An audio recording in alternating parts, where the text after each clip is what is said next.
আমাদের দুপুরের খাবারের সময়।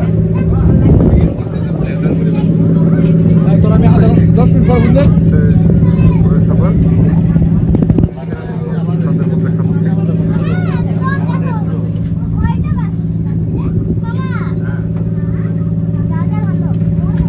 আমরা সুন্দরবন কন্টিনেন্টে ঢুকে গেছি অলরেডি। শিপ থেকে আমরা আন্ধারমানিক লোকেশনটাতে চলে আসছি। এখানে ওয়াচ টাওয়ার আছে। আমরা রেইনবো যারা আছি সামনের দিকে চলে আসি। এই শাইন ডাকে দাও, শাইন ডাকে দাও। বন্দুকম্যান সামনে আছে। ওয়াচ টাওয়ার থেকে সুন্দরবনের ভালো একটা ভিউ পাওয়া যাবে। বেশ ভিতরেও এন্ট্রি করা যাবে। হচ্ছে আন্দারমানিক ইকো ট্যুরিজম কেন্দ্র। বস এইদিকে আমরা এই গ্রুপ সব চলে যাবে, আমরা নিরিবিলি এখানে এসে ছবি তুলব। আচ্ছা, আমরা ফরেস্টের ভিতরে চলে যাব। এই আঙ্কেল হচ্ছে আমাদের বন্দুক নিয়ে দাঁড়াইছি। ওইদিকে যা, সামনে থেকে একটু উঠাবে, যা সামনে যা, তুই সামনে যা, আমরা একটু হেঁটে যাবো, তুই উঠাবে। হ্যাঁ ছবি তুলবে, থাকবে ফ্রি থাকবে। আমরা যাচ্ছি ভিতরে। সালাম সাহেব হচ্ছে আমাদের গাইড। আমরা ফরেস্টের ভিতরে যাচ্ছি, দেখি বাঘটাক পাওয়া যায় কিনা। সুন্দরী গাছ, এই যে নিচে শ্বাসমূল দেখা যাচ্ছে।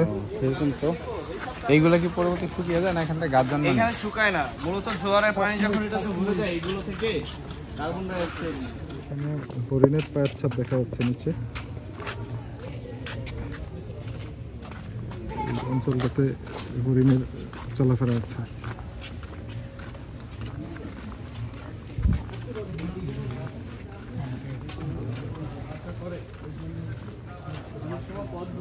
সুন্দরবনে একটা খুব গুরুত্বপূর্ণ মূল্যবান গাছ হচ্ছে পশুর গাছ।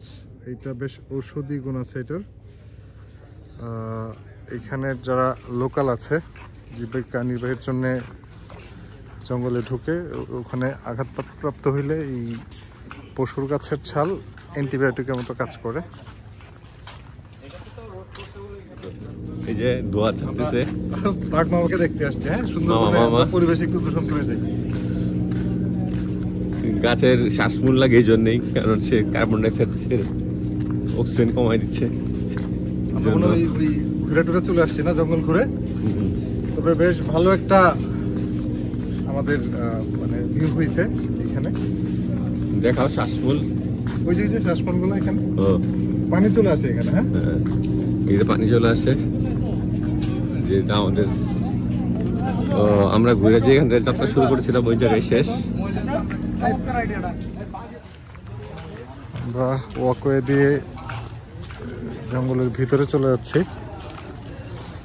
সুন্দরী গাছ, গেওয়া গাছ,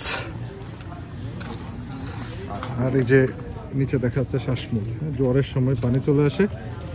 আর এই ম্যানগ্রোভ ফরেস্টের বৈশিষ্ট্য হচ্ছে এই লবণাক্ত পানিতে গাছগুলা বেঁচে থাকতে পারে। ওদের এই বেঁচে থাকার জন্য শ্বাসমূলগুলা খুবই গুরুত্বপূর্ণ। ন্যাচারাল ওয়েতেই ওরা এটারে অ্যাচিভ করে নিচ্ছে, তেমনি এখানে টিকে থাকতে হয়।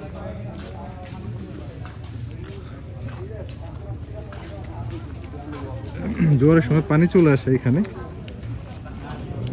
নিচে দেখা যাচ্ছে স্যাঁতস্যাঁতে অবস্থা। আমরা একটা ব্রিজের মতো একটা ওয়াকওয়ে দিয়ে হাঁটতেছি এবং বেশ অনেকটা ভিতরে চলে আসছি আমরা।